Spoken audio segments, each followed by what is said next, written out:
Okay, so let's take a look at what to be reminded.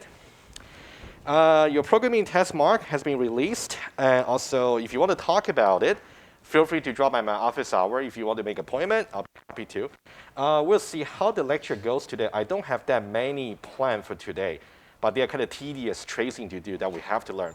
But we'll see how that goes. I might be able to show you a bit about one possible solution that you can consider, because quite a good number of you didn't really make it to make the perfect working compiler during the lab test time. So that's something we might want to address either here or maybe outside in the office hour.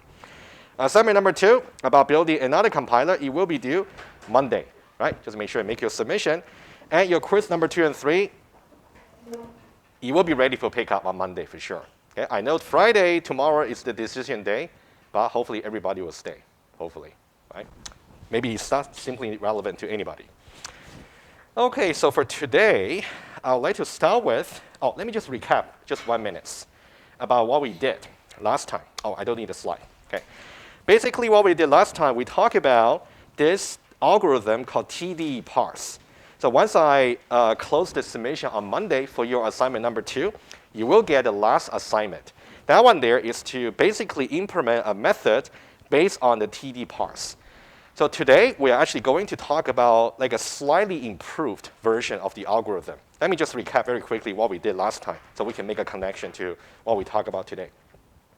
So for the TDParse, if you remember one of the tracing over here that we did very first over here, if you remember, that one wouldn't terminate because the input grammar over here is left recursive. And we gave you some example and say, okay, now let's take it for granted, this will be the right recursive version that's actually equivalent. And today we'll learn about how to turn any arbitrary left recursive or any grammar into right recursive. Okay, that's something we'll do today. And what you guys should do, by the way, for quiz number 3, I will, at the end of the class today, we'll see where we can cover up to. I'll tell you the coverage, and then I'll announce that later tonight. So we trace the example over here, one here, and also one for your exercise. So I think you can expect there may be some similar question like in your quiz number 3. I might simply give you the algorithm and ask you some question about it, right? Just get ready. But I'll be fair. Any insight I mentioned in the class, it might be covered. Any tedious detail I didn't quite mention, it might be just fine. Okay, just make sure to pay attention to what we discussed in the class, then you'll be fine. Okay, for today, let's just go over a little bit of bullet points on the slides. Okay, so, I think we should be fine. So that will be the algorithm remove the left recursion. So what, again, don't lose the big picture. The reason we want to learn about this algorithm is to make sure when your TDParse method is taking an input grammar, you want to make sure it wouldn't cause any infinite loop. So that's why you want to remove any potential left recursion. Right? Of course, if your input grammar doesn't have any left recursion, you'll simply have no impact. Right? I'm just saying if there's left recursion. So we got input is simply just arbitrary grammar. And there's a little assumption over here we are making. We are assuming that the grammar has no epsilon production. If you recall what epsilon production looks like, right? Let me just tell you very briefly. If you have a rule, A produces epsilon. That's called the epsilon production. For now, we're simply assuming that our input grammar for this remove left recursion does not have it. We simply assume. And after going through this algorithm, we're going to see how we can remove the epsilon production, which is actually quite straightforward. Okay, let's do this one first with the assumption. And the output is going to be another grammar. And the grammar is such that it has no indirect and it has no direct left recursion. That's the consequence, right? And very quick reminder from last time. If you compare these two, for example, okay, this could be the input to the remove LR algorithm, which has left recursion, for example, over here. And the output from the algorithm could be just this one here, which will be turned into right recursion expression, and also, here, expression prime. That's a right recursive. Okay, that's basically what we want to do. Just make sure you're okay. Let me show you very quickly line by line, and then I need to just make some remarks, and then we should just trace some input, and then to see how that works. That's the plan. And the first one is about imposing an order on the variables. So what do I mean by that? For example, let's say this. Let's say this is the input grammar you have. And how many variables do we have? Well, you can simply count how many you got on the left-hand side. You got 1 here, you got 2 here, you got 3 here. And of course, visually, we know that this one should come first, and then this one, and then this one. So implicitly, this is in order. 1, and then 2, and then 3. But when you were given the input, you simply have to have a way to store that in a linear sequence or array. So that's what I meant by imposing an order. And the algorithm should still work despite the orders of arranging the rules. But there should be an order so that we can go one by one. Just keep that in mind. I'll show you some exercise as well later. You know what? Let me move the eclipse to here. That'll be better. Okay? All right, let's have some order. And then we need to run some nested loop. I would say for this nested loop, just forget about it just for now. I will show you on the example. That will be easier to see. Okay? Basically, just checking all the combination of the two variables. And then we want to say if there is such rule of such pattern, AI, AJ, I'll show you how that should look like. If we got AI, a variable, produces another variable, AJ, so they are different variables. In this case, there might be a potential of having indirect recursion. In that way, we're going to do some replacement. That's why you see some replacement over here. That's something we'll see. Okay? And I think this algorithm, of course, we try to be as precise as possible. There will be many symbols. I'll try to help you a bit how to read it. We wouldn't get too much into it. We'll try. You can think about this part over here is about phase number 1 by eliminating the potential of any indirect left recursion.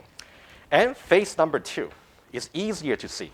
A little bit small, but if you got any production rule, AI, some variable produces AI itself, it's a left recursion, direct one. In that way, we have to do some replacement as well. And this is something we saw last time, but I'll give you a little bit more insight this time to see why this will be the algorithm to go for. You can see the algorithm, that's it. It's kind of much shorter than the TDParse. So what we need to do is we need to go over that. And just again, this part over here is about removing indirect recursion. This part here, phase number 2, is about removing direct left recursion. And let's now go over something here quickly. Okay?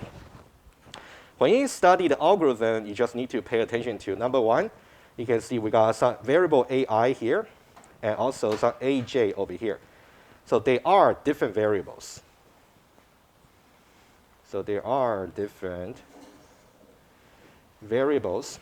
In that case, we want to prevent any possibility of indirect recursion. In that way, we simply say we want to eliminate indirect left recursion. And let's pay a little bit closer attention to the symbol, okay, to see what it is trying to say. Let's say this. If I have a rule, I have some variable here, produces another variable followed by some arbitrary string. Arbitrary, okay, is a rule. And then we know that this particular variable here can further produce different patterns over here.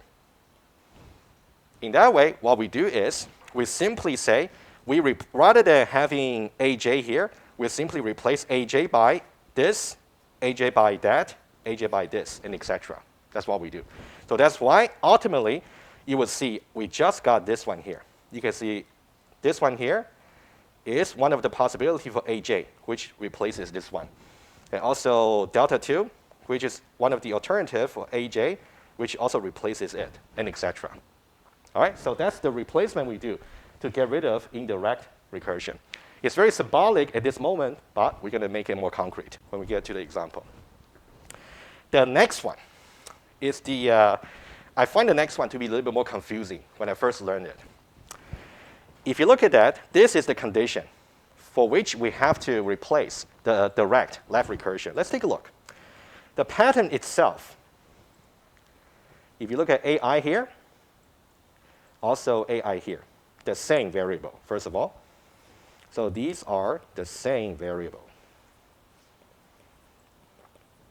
That indicates we got direct left recursion. And now the question is, at the algorithm level, how do we justify that this grammar over here can be replaced by this one here without compromising its meaning? That's the question. All right? Let me write it down first, and then I'll try to help you understand that. Think about, we start with this.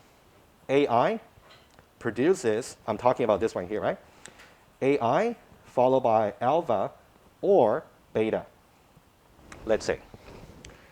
And we say that we can really transform this left recursive grammar into another one that's right recursive, which will be okay for the algorithm later. And this one will look like something like this. AI produces beta AI prime. You can think about AI prime, it's like a new variable we introduce. And then another rule will be AI prime produces alpha AI prime or epsilon. So notice that given some input grammar, we might have to introduce epsilon production. But don't worry, we will know how to remove it.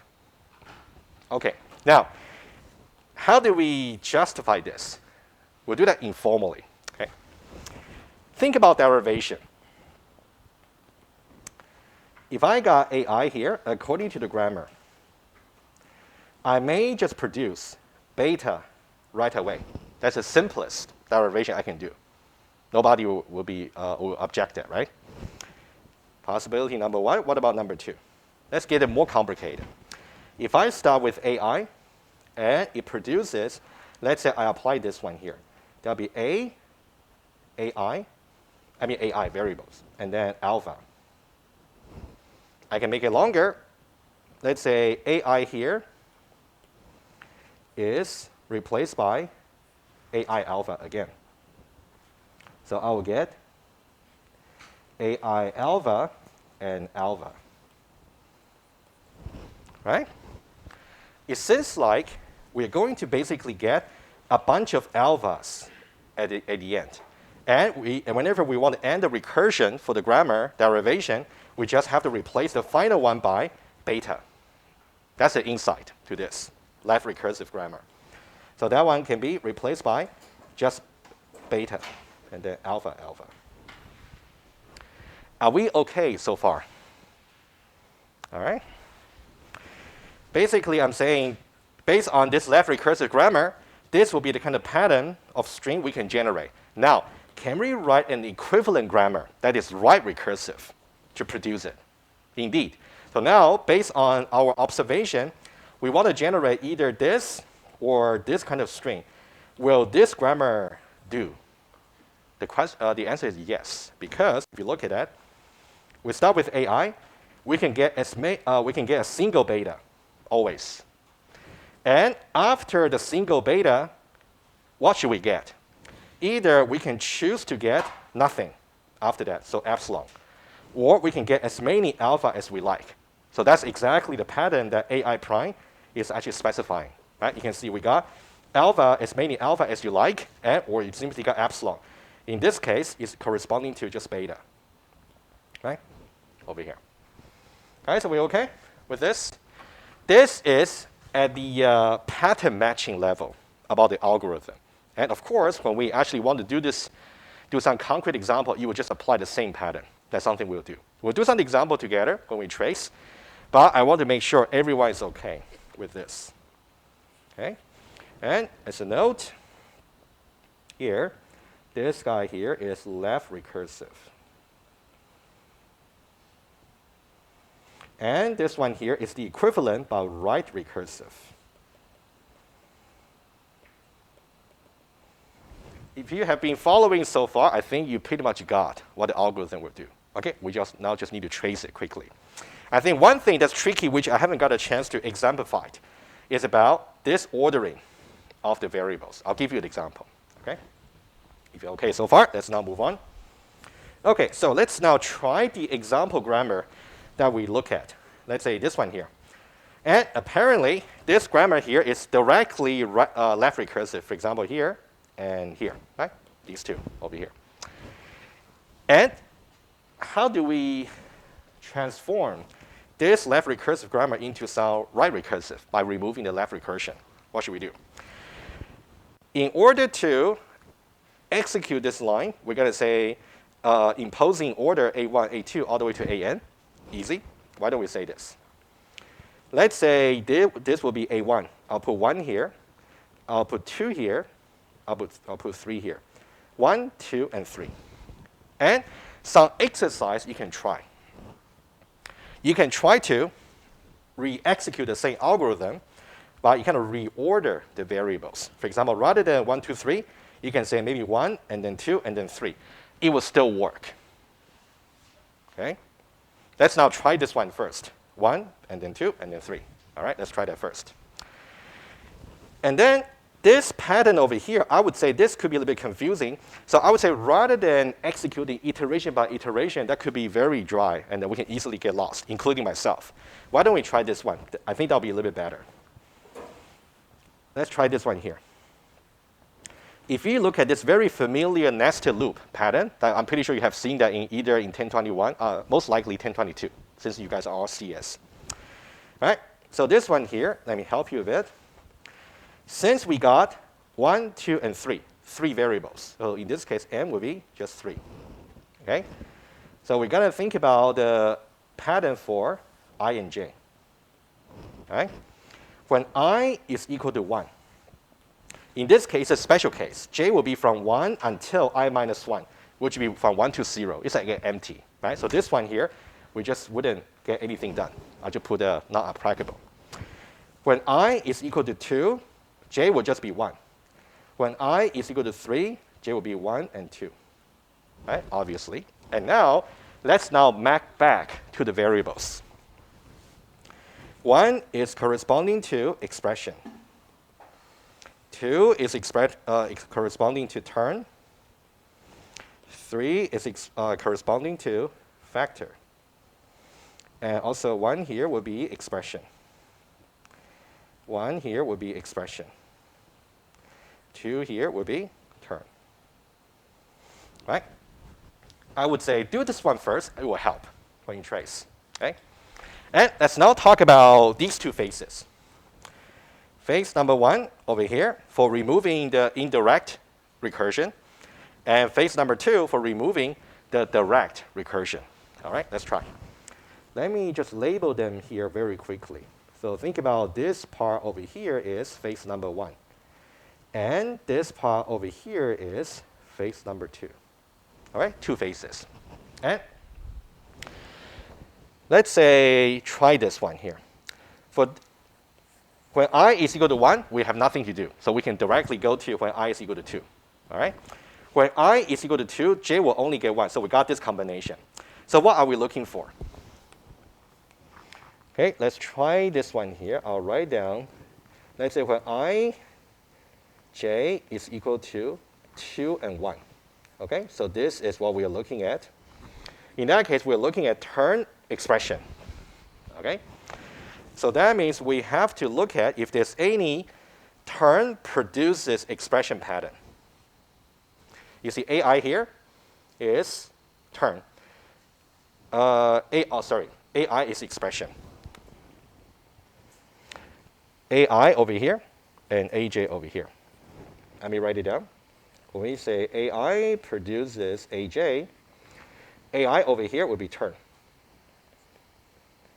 Produces, you can see term, and then expression. Do we have any pattern like this in the rule? No, right? No, don't be shy. Turn expression. Turn to turn, turn to factor. So no. So we are fine. So we don't need to do anything. All right? So this one here, we are fine. So this is for phase number 1. For phase number 1, do nothing. No. Let me give you a little bit look ahead here.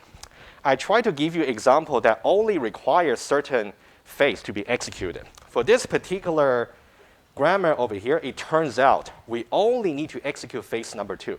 Because for phase number 1, we simply don't have any pattern matching like this. So that one will be just skipped. On the other hand, give you a little bit look ahead. Once we get to, for example, this one over here, that one is going to require removing the indirect left recursion. However, that one wouldn't match any pattern for direct left recursion. But in the test or exam, I might give you a grammar that will have both. In which case, you have to watch out for in some iteration, both phase 1 and phase 2 have to be executed. Right? Hopefully you see my point. But I think when you trace it, the most tricky part is really get the I and J sorted. So when you look at the algorithm, you will know how to do. All right?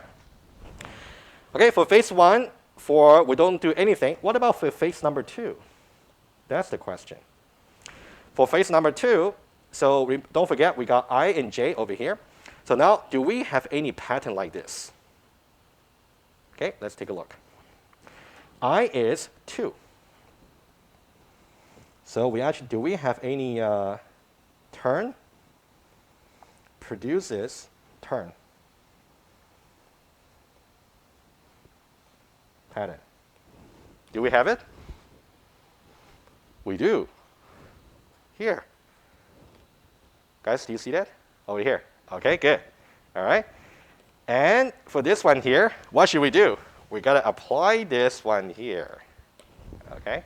Now, guys, grab your paper if you have one. And according to the pattern over here, what should you do to convert this into the right recursive? So this one is yes. All right.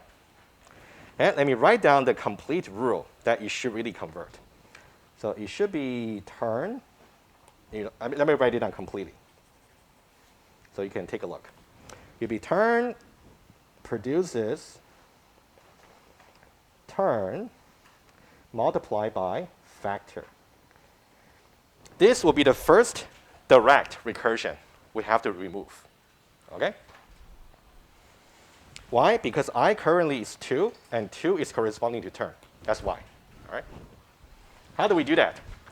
And the insight I showed to you just previously here might be useful. Okay?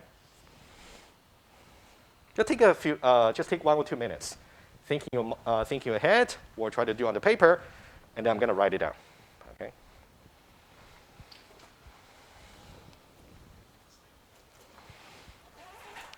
So once we got to this point, I think I can leave the rest as exercise for you. We can just expect another phase number 2 execution.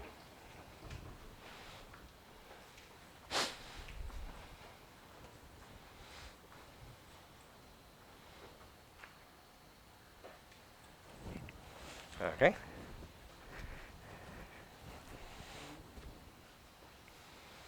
If anybody wants to suggest what they have, just raise your hand. We can try. Otherwise, I'll just write it down. Right? One more thing I want to show you guys, but you can still do your thing.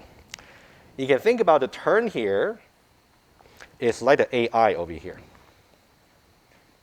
The turn here, again, is like the AI here. And the rest, multiply factor, is like the alpha. The rest.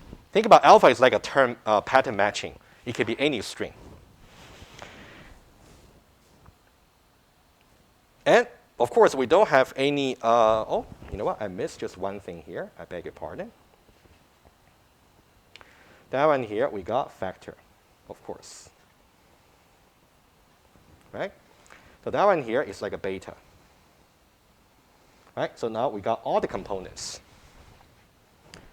Your answer should follow the arrangement of this. That's what you should do. Okay?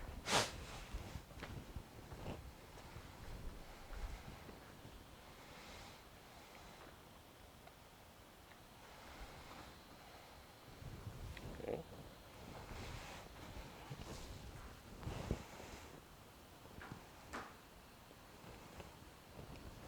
Okay, that should be something like this. AI, the turn, remains the same.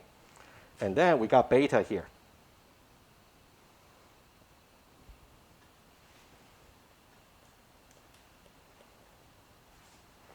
And then we got some AI prime. Why don't I say term prime?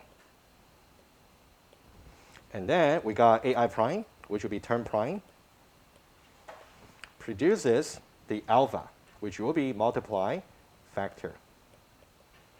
And then AI prime, which will be term prime, or epsilon. All right, that'll be the answer. Okay. Of course, in the test, you have two choices. Either one is okay.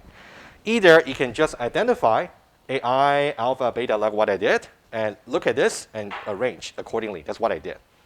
Alternatively, you can try to really get an intuition to go from here into here by looking at the string pattern over here. In that way, it might be quicker for you to write down the corresponding grammar. Either way. Okay? All right, any question about this? I think that's enough for me to trace up to this point for this case, right? What's going to happen later? So we are done with basically this iteration here. We're done with this. We're done with this. The next one, 3, we're going to check with 1 and 2. All right? You're going to check with that. And you're going to see that we don't need to do any phase 1 execution. But for phase 2 execution, we'll see one more, I believe. If no, then we're done.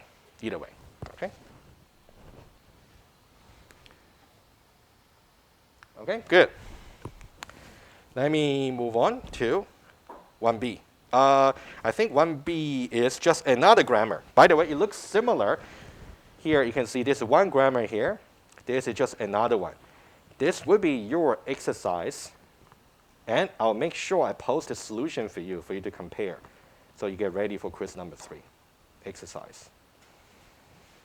Okay, I'll make the solution available by Sunday. Okay, so you can take a look. All right. That's about removing direct left recursion. What about indirect recursion? Okay, we follow very similar tracing, but now for this grammar here, apparently you can see there's no direct left recursion. A doesn't really produce A, B doesn't produce B, and C doesn't produce C, right? So we are okay. But we do have indirect left recursion. A to B, B to C, C to A again. We got a cycle, right? Good. And a little bit look ahead. What's going to happen is we still got a pattern for I and J, which I'll rewrite over here. But we'll find that since we don't have any direct left recursion, so this part here is not going to be executed somehow. Only this part over here. So we're going to get some idea about how they can be done. Okay? That's something we'll see. Okay, I think I will do this one at least. And then I got a little exercise for us to think about quickly. And then I got another one exercise for you. Okay, that's the plan. Let's do this one here together. And we'll do the same order as before. Let's say this is 1, this is 2, this is 3. And we still have this I and J pattern here. Okay, so we got I and also we got J here. When I is 1, J, 1 to 0, which is empty. When I is equal to 2, J will got 1. When I is equal to 3, 1 and 2. Okay, like that. And let's label the variables. 1 corresponds to A, 2 corresponds to B, 3 corresponds to C. And A here, and B here. Okay? So far so good, right? And let's see here. Basically what we're doing is, in this particular iteration, well, nothing to do, right? Empty here. For this one here, what are we looking for? You can think about here, this is I. Think about this is just for this one specifically. Think about this is AI, okay? This is AJ, okay? And if you look at this condition here, oh, let me use a highlighter. This one here. Okay, this one here. I'll make it a little bit larger. This one is to say, if you have a rule such that AI produces another variable aj, that means you match the rule. You got to get rid of the potential cycle, like a preemptive action to break the cycle, right? Okay. So in this case, do we have any rule which will go from AI to aj in this case, which means B produces A? So when I and j's are equal to 2 and 1 for that particular iteration, do we have any rule like a B produces A? Do we? No. Nothing to do. B to C, too bad. It's not B to A. We'll follow the rule. Okay? No. Do nothing. And then let's go for the next iteration, which would be I and j is simply, let's say we go for 3 and 1. Okay? Let's say 3 and 1. When it is 3 and 1, we're basically talking about C produces A. Do we have anything like that? We do. And to be more, tell you a little bit more about pattern matching. You can see here, let me be more precise. If you look at this pattern here, okay, this one here, right? We got AI, we got AJ, we got gamma. You can think about, okay, let me copy the rule. So this would be C produces AT, right? Think about this guy here. C is the AI. And A here is a different variable, is the AJ. And the T here is the gamma, which means the rest. All right? That's the condition. It doesn't necessarily mean you have an indirect left recursion for sure in your grammar, but we want to preemptively break it if there's any, basically. Okay?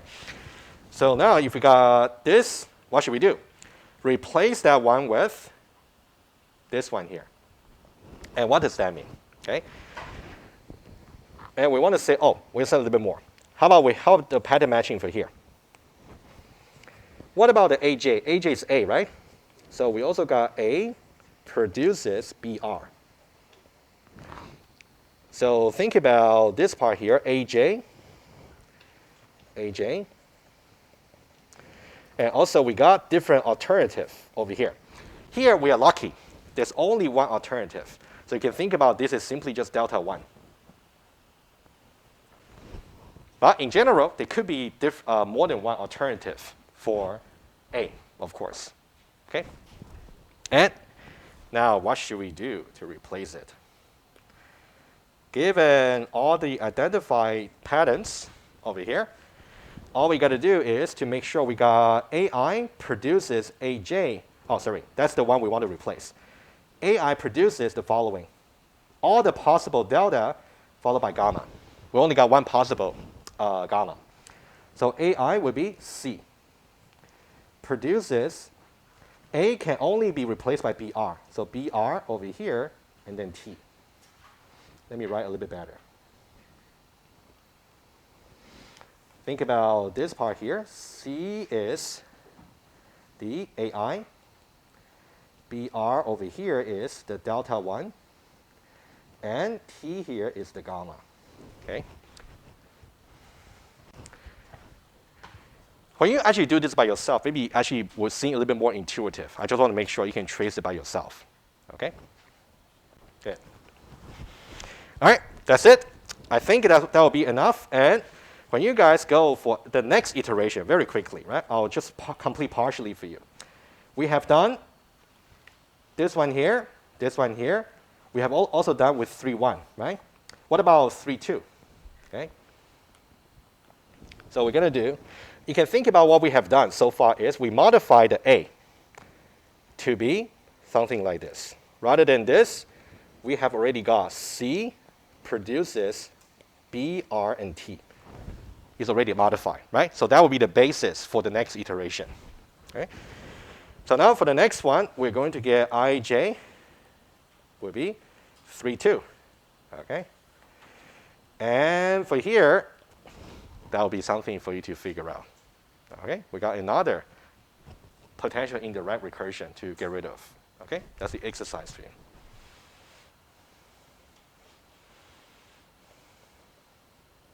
Okay? All right, any questions so far? It's not difficult, it's just a bit tedious. So we just want to make sure we can do it. Okay? The next one over here is basically the same grammar, ABC, but I just changed the order to be CBA. So this is something I would encourage you to try. You can see 1 here, 2 here, and 3 here.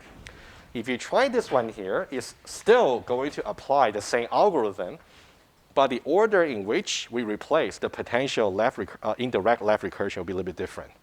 Okay, but it still work. Okay? Exercise for you.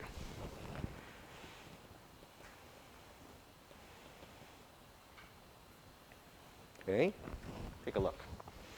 And the final exercise for you is here. Okay, indirect. This one is slightly more complicated. And one thing I want to highlight before I hand it over to you. Okay, you can see here we got, okay, A can be replaced by, A goes to B can be replaced by CD, and the C here can be replaced by DF, and a D here can be replaced by certain alternative. So you can see we got more than one alternative. So when you get to this part over here about delta 1, delta 2, that's where things get a little bit interesting, right? Before we only got delta 1, but now you got more than one delta 1. Well, I got delta 1, delta 2, delta 3, right? That's also exercise for you.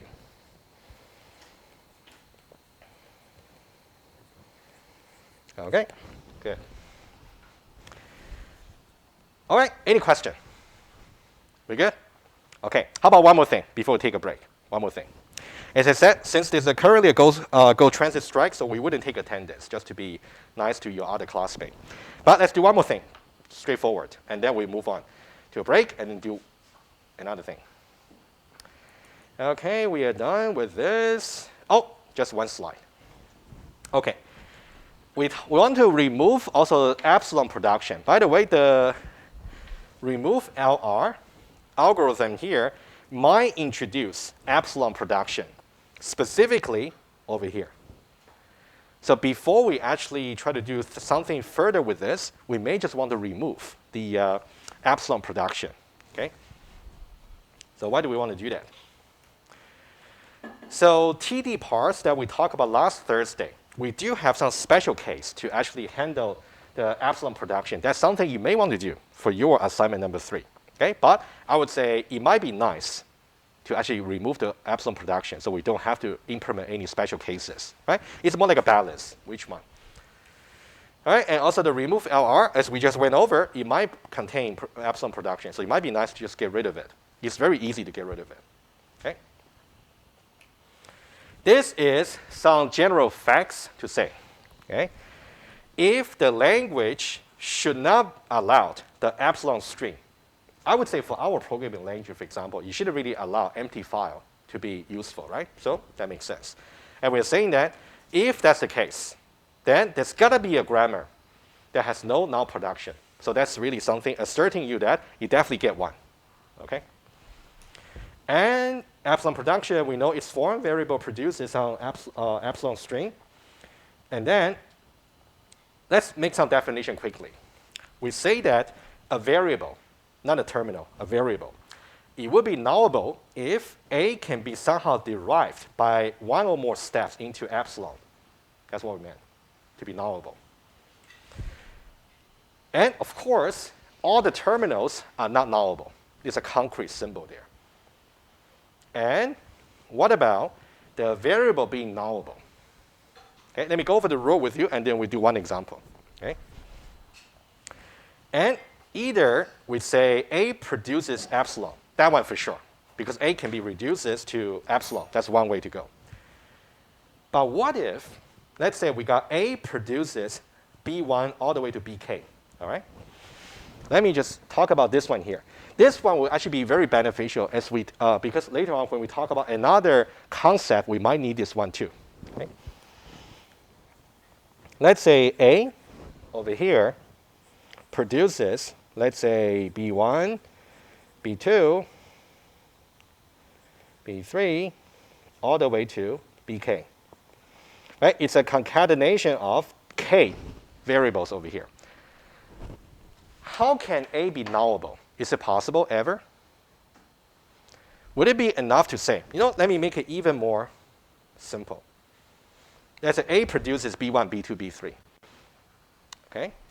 How can A be nullable? Is it enough to say, for example, B1 is nullable, its components? For example, over here, if I say B1 is nullable, for example, I can say B1 produces, let's say, symbol B or epsilon. Would that be an enough condition to conclude that A is nullable? Not really, because even if we take the case where B1 is replaced by epsilon, B2 and B3 might have some other symbol, maybe C and D, in which case A is not nullable, right? Hopefully you get the hints. So now what will be the condition where A is nullable? When all the component variables there are nullable, basically, right? And there's one more thing I want to say. Also, B2 and B3, all the components here are also nullable.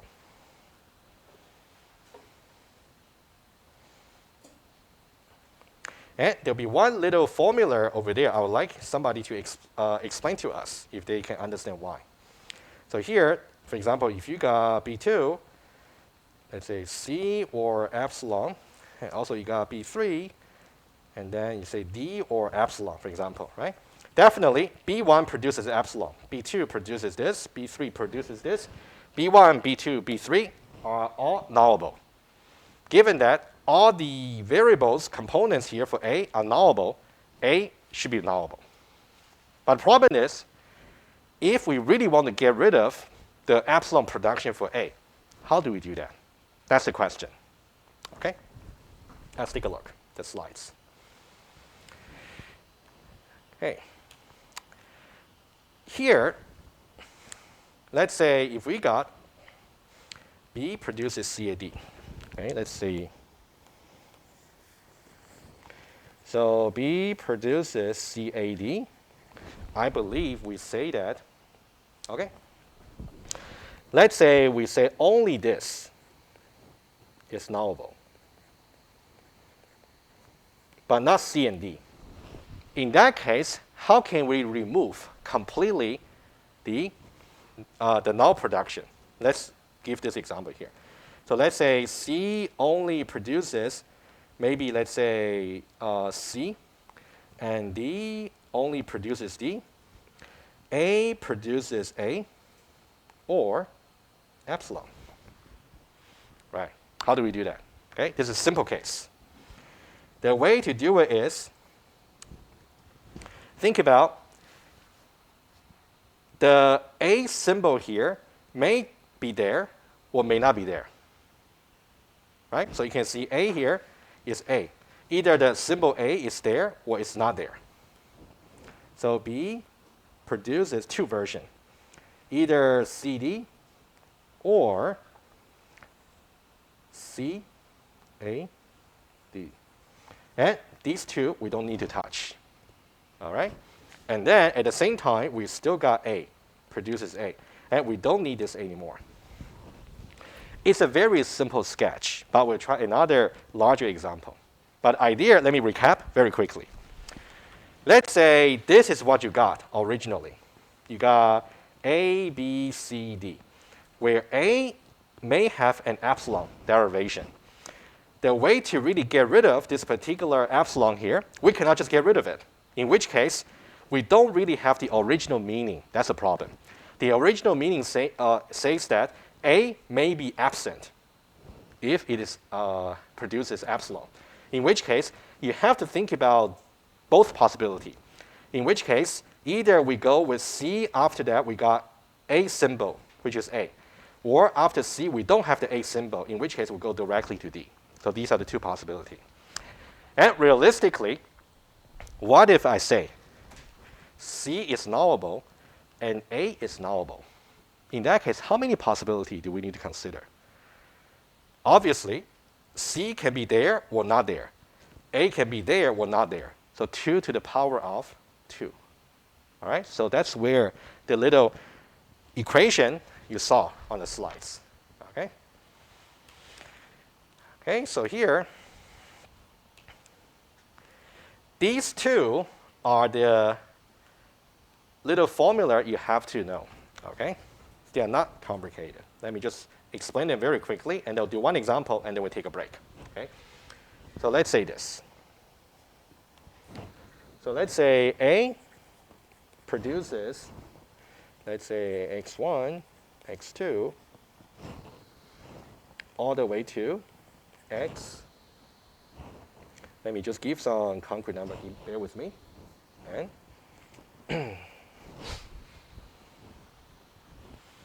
okay, good. Let's say this. I'll just make it concrete, not rather than n. Rather than n, or just make it 10. Let's say, for example, if we know that, what if, let's say x2, x3, and x4 are nullable,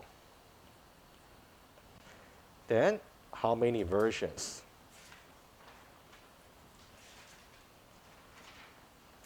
of A to produce? Well, easy, just 2 to the power of 3, because you got 1, 2, or 3. But what does that mean? That means, let me be more precise here, A produces over here x1, x2, and then 1, 2, 3. 3, 4, 5, sorry. Beg your pardon. 2, 3, 4, 5, all the way to 10, right? So these are the 3 variables, 2, 3, 4, that might be nullable. In that case, how many possibilities? We got 2 to the power of 3. That means you have to enumerate them all, right? It could be that, for example, it could be x2 is not there. We only got x3, x4. It could be that x3 is not there. We got x2 and then x4. And then also maybe also x2, x3, and then no x4, and etc. You got all the A possibility. Okay? That's the principle. There will be one extreme case, which is set over here. If all the variables over here are nullable, in that case, the versions you have is not really 2 to the power of n.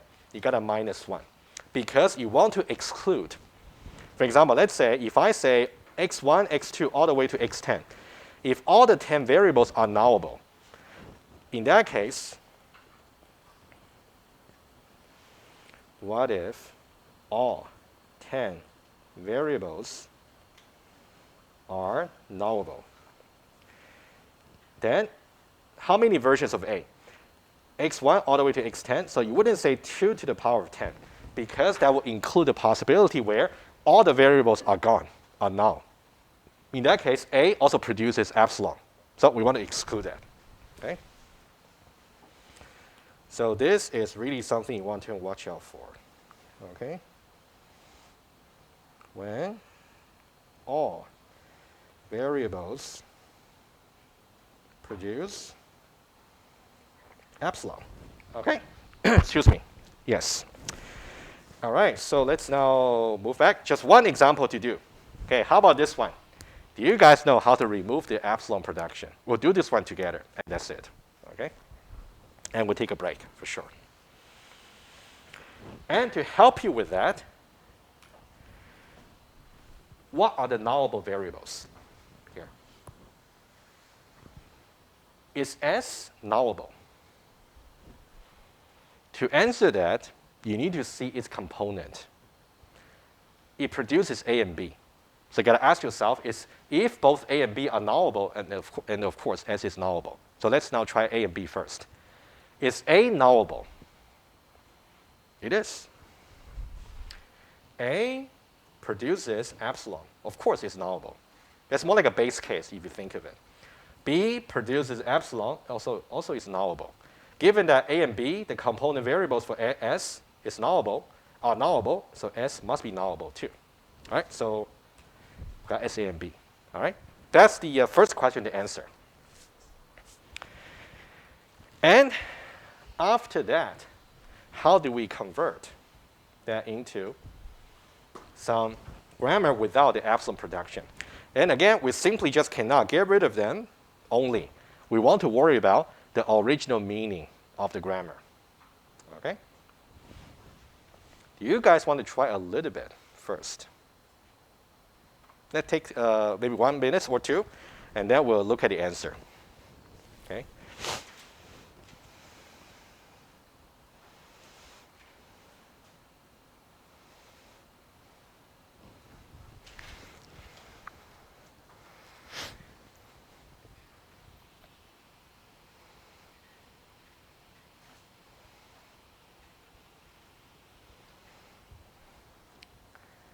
And there's another aspect to tell you. If I didn't tell you, well, if I didn't really give you any requirement to say you can just keep the same amount of variables, let's say you still want to keep S, A, and B, then the answer is trivial. I'll tell you why. But on the other hand, if I say, okay, your answer must contain only certain amount of variables, in that way, you'll be a little bit more difficult, right? I just want to say that, okay?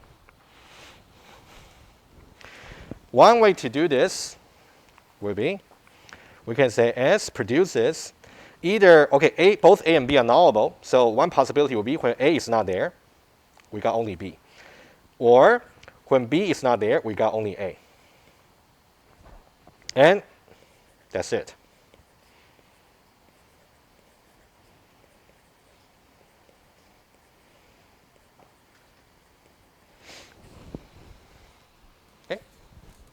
That's it. Basically what we did was simply say either, well, we're talking about different combinations of A disappearing or appearing and B disappearing or appearing. Basically that would yes? Couldn't they both still appear? Like, of course. Thank you so much. I definitely forgot. Yes, absolutely right. Yes.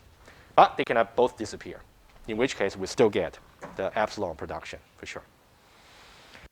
All right, that's the easiest way, but you will see that on the slides. Is that something I gave? Oh, turns out it was. Okay, good. Okay. Yeah, compare the answer, and then you can try. It's actually a very straightforward idea to actually try. So I think I'll try to see if I can give you some extra exercises to remove the epsilon production. Okay, so but it will be covered in quiz number 3 too. Okay, good. And before I get back to this, continue with backtrack-free parsing, why don't we take a quick break? Okay. How about 2 minutes or 3 minutes? Okay, and then we'll resume.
Yeah, let's resume in 2 minutes. Okay.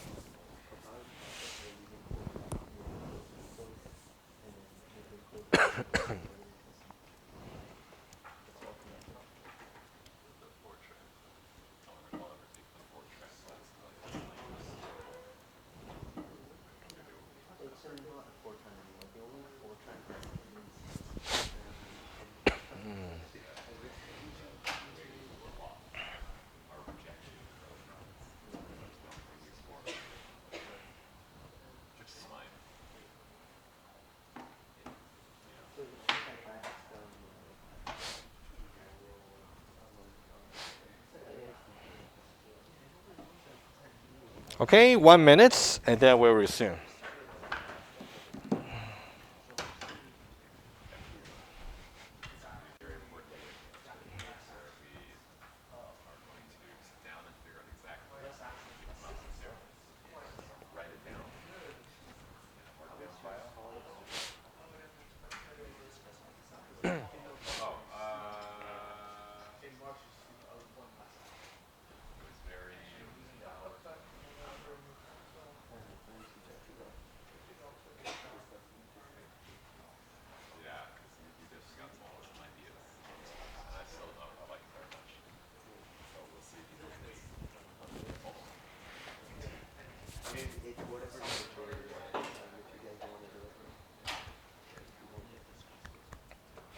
Okay, we should resume very soon.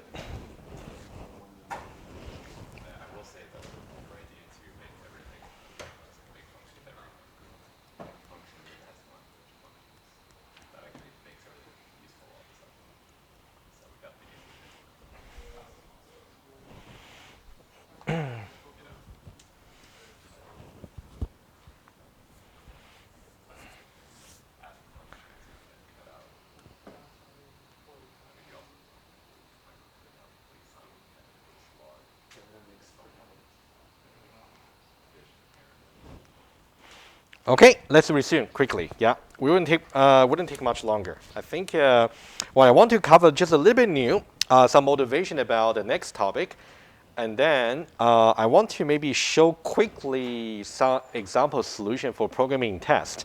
So for those of you who didn't do so well, feel free to take advantage of that and then redo it. I think that's definitely one of the important takeaway for this course, to know how to use Antler 4 quickly, and then we can let you go earlier today. All right, that's the deal. And one thing, I forgot. Very embarrassing. When you do this part here is good, but just don't forget, when you look at this production rule, A itself is also nullable. So you have to worry about the combination for over here as well. That's why when you see the slide, it's a bit different. Okay, can we just do that? So when both appearing, or when only the left appearing, or when the right appearing, of course, they look the same. So you don't need to put both, all right? Okay, just to let you know. All right, similarly, you can see here, when both, well, B itself also is nullable. So either you say just BB, basically, in this case. Yes, I agree. Thank you. Absolutely, thank you. Yes, just don't forget to talk about all the 4 cases. Yeah, absolutely. Okay, so let's now talk very quickly about the next topic, which I think I'll just give you guys some very quick slideshow about the motivation, why we want to do this. And then there will be some detailed tracing, not today, but maybe Tuesday after your quiz. Okay, so I would suggest for your quiz number 3, I will also make an announcement today or early tomorrow to confirm. We will actually cover the composite pattern and also the visit pattern that we did.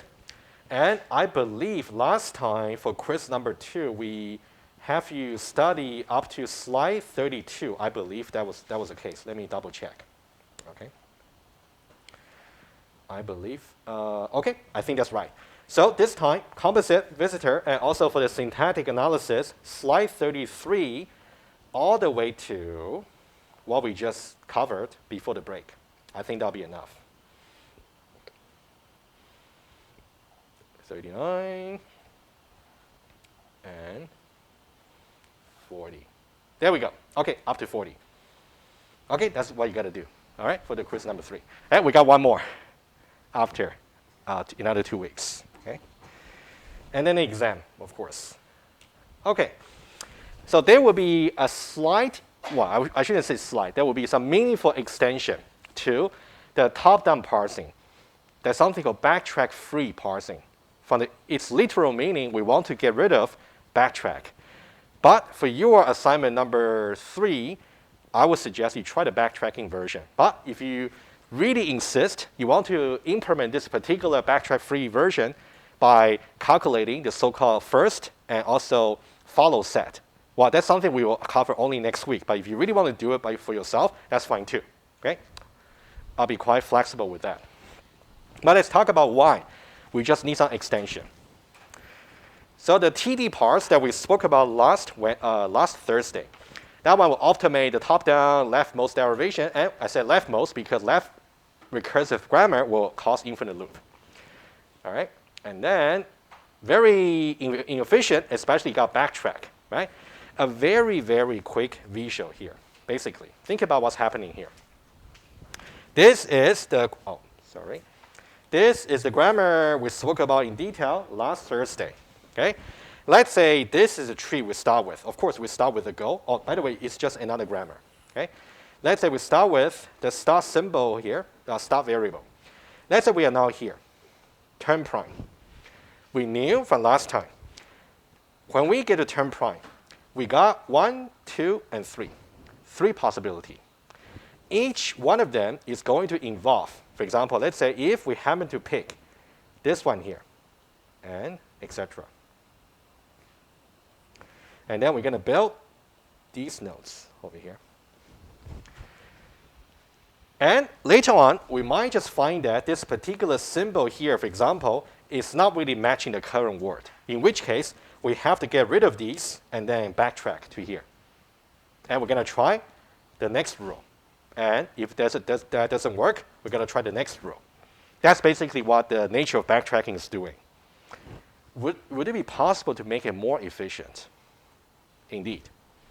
The idea would be, when we are at this point over here, before we know which rule to apply, we may just want to so-called look ahead for one symbol.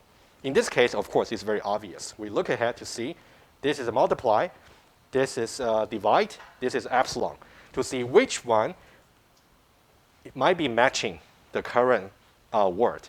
If it is matching, we choose that one. We don't have to worry about wasting our resources doing backtracking.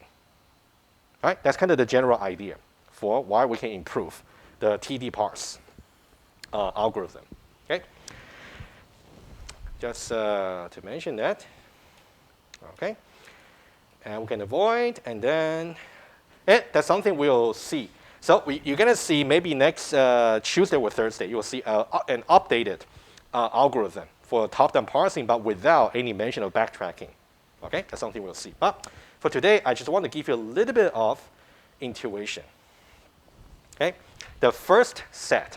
Okay, I will give you the formal definition. We'll go over the formal definition a little bit later, but I want to give you some intuitive example right away, just right here.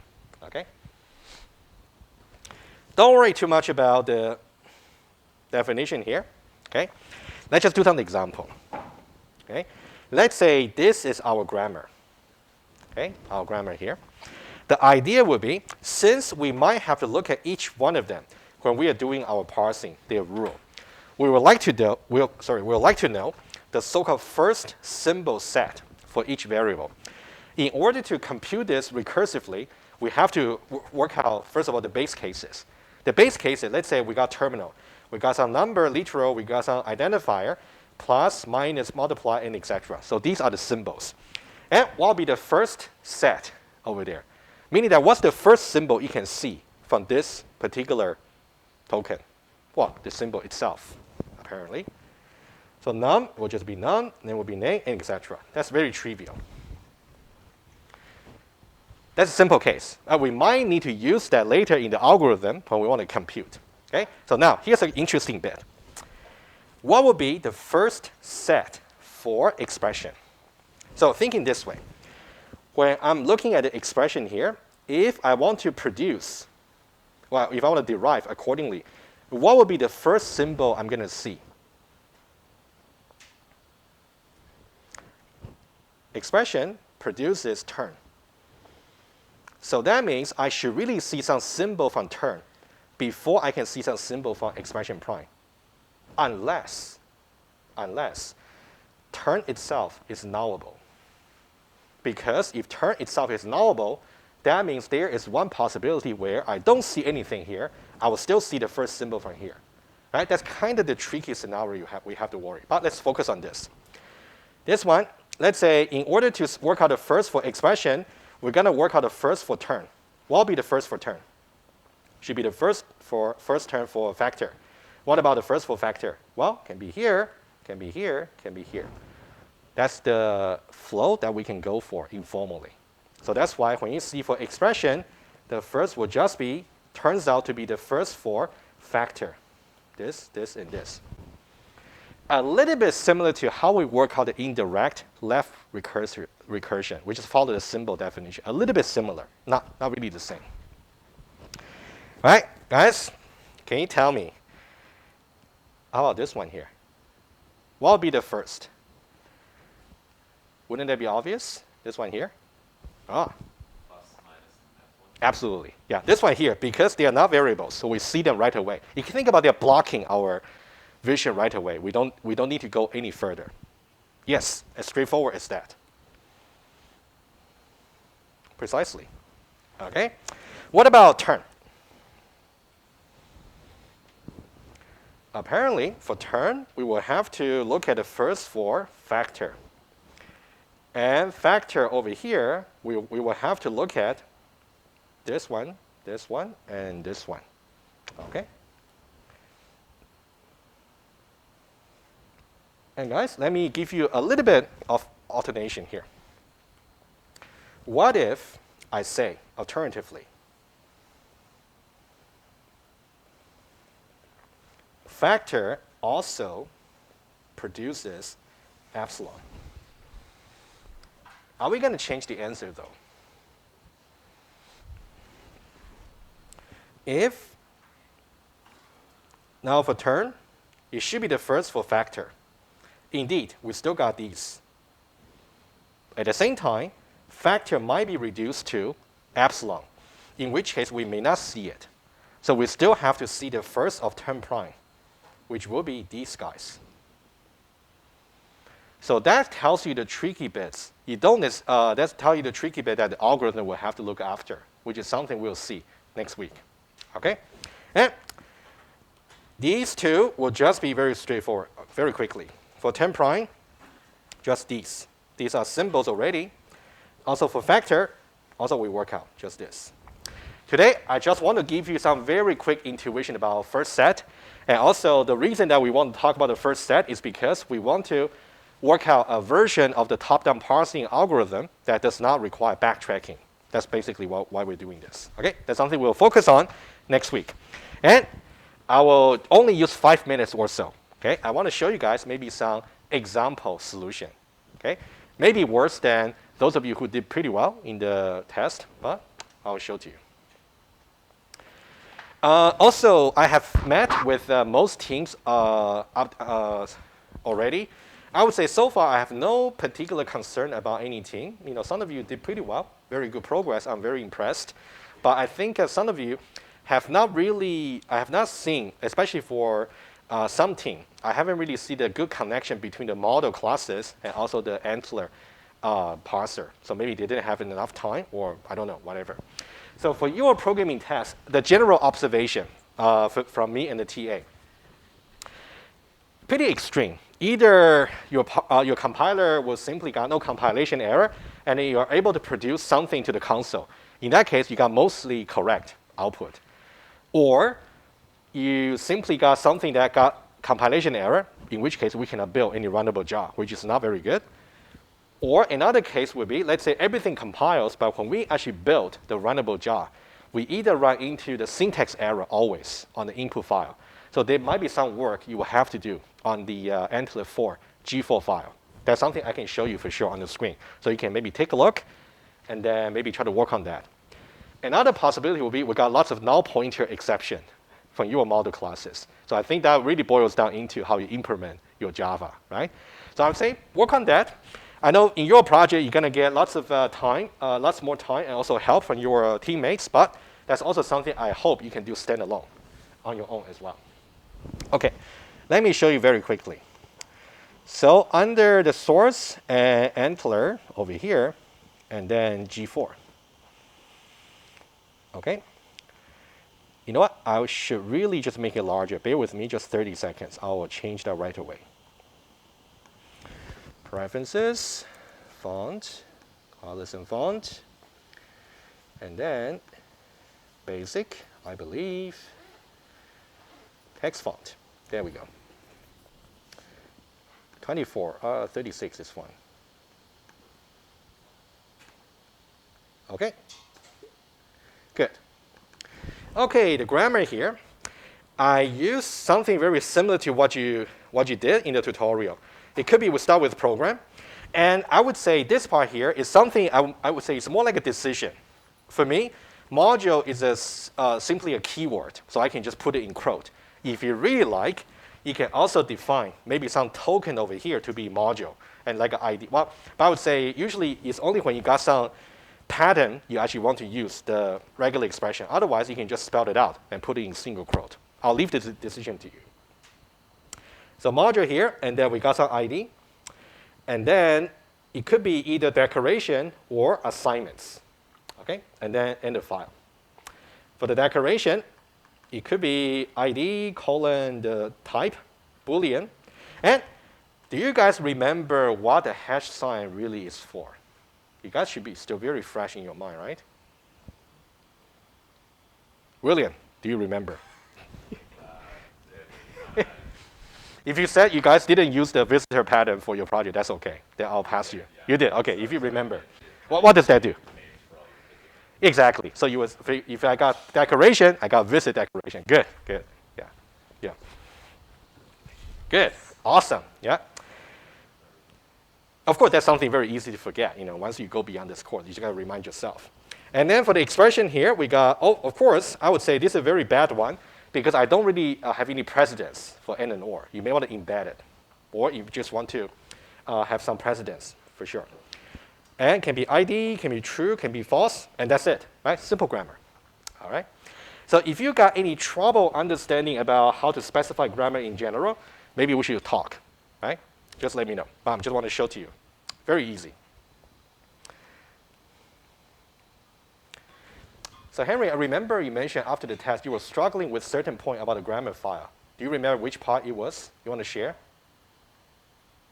No? You don't remember? Okay.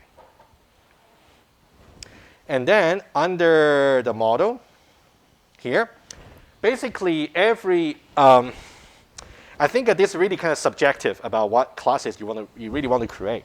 For example, I got one class over here called AND. That's really for conjunction. I'll make it a little bit larger for you. I'll do it quick in 2 minutes just to show to you what I got. And then there will be one thing I think you can try that could be useful for your project.